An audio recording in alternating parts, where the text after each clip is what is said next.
देखिए, one day at a time. वो क्या होता है ना, किसी ने पूछा कि आज का क्या प्लान है, बोले ये, बोले कल का, बोले बता दिए, बोले परसों का। ऐसे वो एक हफ्ते का पूछ लिया, अब पता नहीं ना परसों तक क्या होगा क्या नहीं होगा।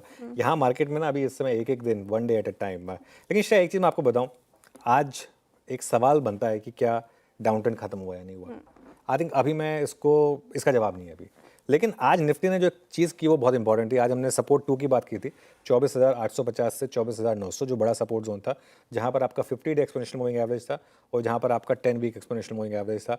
आज एक चीज़ हुई, मार्केट ने फ्राइडे का लो ब्रेक करा और उसके बाद कुछ और शॉर्ट्स को ट्रिगर करके शायद शॉर्ट कवरिंग है मार्केट में, और अब आप 25,000 के ऊपर हैं। लेकिन कॉन्फिडेंस मार्केट में अभी भी नहीं है। कॉन्फिडेंस लौटेगा अगर आप 25,200 के ऊपर आएंगे। तो 25,200 के ऊपर आएंगे तभी ये मंदी खत्म होगी। और एक चीज़ मैं आपको बताऊं, बिल्कुल HDFC बैंक और ICICI पर बिल्कुल सही वो रहा व्यू, लेकिन रिलायंस ने आज इस तरीके से ड्रैग किया ना, ये आई थिंक किसी को एक्सपेक्टेड नहीं था। सरप्राइजिंग था बिल्कुल। ये मतलब इतना रिलायंस गिर जाएगा आज 3.5%। चलिए ना चले अलग बात है, लेकिन 3.5% स्टॉक गिर जाएगा, ये आई थिंक किसी ने नहीं सोचा था। सुबह आप जितने मर्जी ब्रोकरेज नोट्स उठा कर देख लीजिए, किसी का एनालिसिस पढ़ लीजिए, किसी ने नहीं कहा था कि रिलायंस के नंबर्स इतने खराब हैं कि 3.5% स्टॉक गिर जाएगा और वो निफ्टी को 80-85 पॉइंट से ड्रैग कर देगा।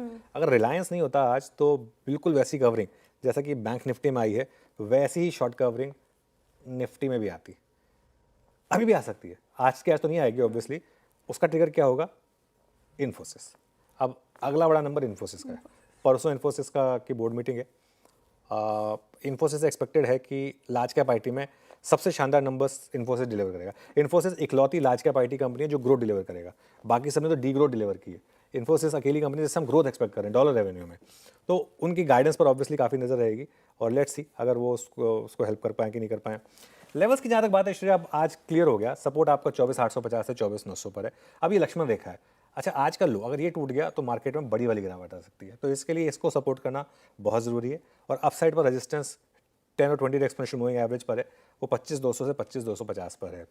बैंक निफ्टी की जहाँ तक बात है, आज बैंक निफ्टी ने बहुत शानदार मूव दिया, लेकिन रेजिस्टेंस के करीब ही आकर अटका। तो यहाँ पर भी 56,600 56,800 पे एक सपोर्ट है। आज भी देखिए, एक पहले 15 मिनट के मूव के बाद 56,600 के करीब का एक इक्विलिब्रियम था, मतलब हर जो डाउन साइड है वो वहीं पर आकर रुक रही थी। 56,600 56,800 का जोन है वो, और रेजिस्टेंस मिलेगा 57,200 57,400 पर। इस सेटअप के बीच में, ऐसे क्लोज के बीच में तीन हैवी वेट्स की जो हमने अर्निंग्स दिखी और रिएक्शन दिखा, उसके बाद कल के लिए अनुज उसके बाद एक ब्रेकआउट आया। आज सुबह हमने बात की थी बैंक निफ्टी की कि अगर HDFC बैंक में शॉर्ट कवरिंग आई तो बड़ी वाली होगी, और आज बैंक निफ्टी में एक नया ब्रेकआउट है। निफ्टी में मुझे लग रहा है अभी भी आपको 25,200 का एक इंतज़ार करना होगा। 25,200 अगर क्रॉस होगा तो उसके बाद ही आप फिर वहाँ पर तेज़ी आएगी। लेकिन बैंक निफ्टी में तो without a doubt I think clear cut एक सेंस है ब्रेकआउट की। अगर आप चाहें वीरू तो बैंक निफ्टी के लॉन्ग्स को वाया निफ्टी पुट हेज कर सकते हैं, क्योंकि एक सेंस बन रही है कि इस समय bank Nifty much stronger component है वर्सेस निफ्टी। और बैंक निफ्टी में मुझे हैरानी नहीं होगी अगर अब हम वापस ऑल टाइम हाई की तरफ जाएं। 600 पॉइंट दूर रह गए बैंक निफ्टी में, कोई जैसे 600-700 पॉइंट कोई बहुत ज़्यादा दूर है नहीं बैंक निफ्टी के लिए।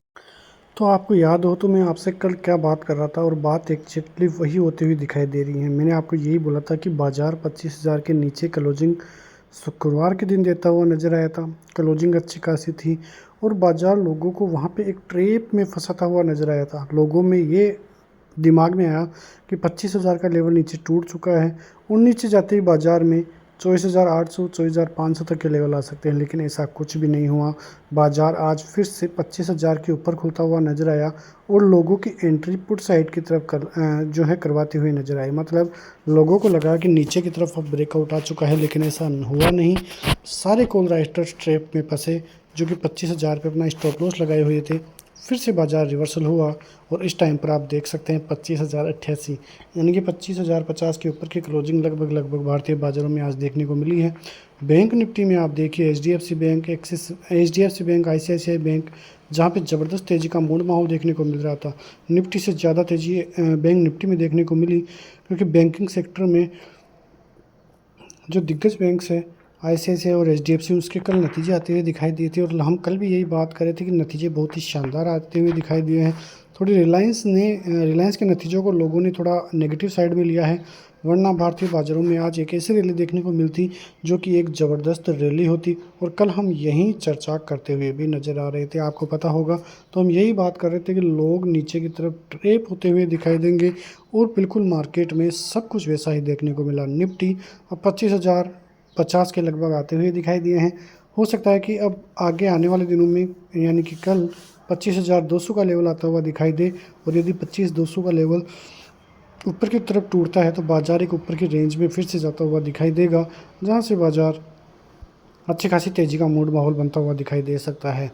लगातार चर्चा यही हो रही थी कि क्वार्टर 1 के नतीजे काफ़ी नेगेटिव देखने को मिले हैं, लेकिन कल जिस प्रकार से मूड माहौल बदलता हुआ नज़र आया था ICICI और HDFC के नतीजे आने के बाद, उसके बाद भारतीय बाज़ारों में थोड़ा बहुत अच्छी खासी रैली आज देखने को मिली है। तो आप देख सकते हैं निफ्टी जहां पे अब 24,800 का और 24,950 का फिर से सपोर्ट जोन आपको देखने को मिलेगा। यदि फिर से ये सपोर्ट जोन टूटते हैं तो फिर तो दिक्कतें बढ़ेगी, वरना अभी तक तो भारतीय बाज़ार एक पॉजिटिव रेंज में फिर से आते हुए दिखाई दिया है। वहीं बैंक निफ्टी जहाँ पे 56,000 का सपोर्ट जोन देखने को मिल रहा था, वहाँ से भारतीय बाज़ारों में काफ़ी ज़बरदस्त रिकवरी देखने को मिली और बाज़ार अब 57,000 के लगभग चलते हुए दिखाई दे रहे हैं। आने वाले दिनों में बाज़ार फिर से all time high bank Nifty लगाता हुआ नज़र आ सकता है, क्योंकि बैंक निफ्टी की तरफ से सभी चीज़ें पॉजिटिव होती हुई फिर से दिखाई दी है। थोड़ा सा मूड माहौल आप देखें तो FIs के कारण बिगड़ता हुआ नज़र आ रहा है, क्योंकि FIs लगातार ही भारतीय बाज़ारों में सेलिंग का मूड माहौल अपनाए हुए है। यदि एक बार सेलिंग के बजाय बाइंग वो करने लगे तो भारतीय बाज़ार एक अच्छी खासी रेंज में फिर से आते हुए दिखाई देंगे। एक तरह से देखें तो भारतीय बाज़ारों में निफ्टी में ऑल टाइम हाई ज़्यादा दूर नहीं है, वहीं बैंक निफ्टी भी लगातार अपनी ऑल टाइम हाई के आसपास ही चलता हुआ दिखाई दे रहा है। तो आने वाले दिनों में भारतीय बाज़ारों की तरफ से कई चीज़ें देखने को मिलेगी और एक बड़ी रैली भी देखने को मिले तो भी कोई बड़ी बात नहीं है। तो ऐसी खबरों के साथ मिलते हैं नेक्स्ट वीडियो में, तब तक के लिए जय हिंद।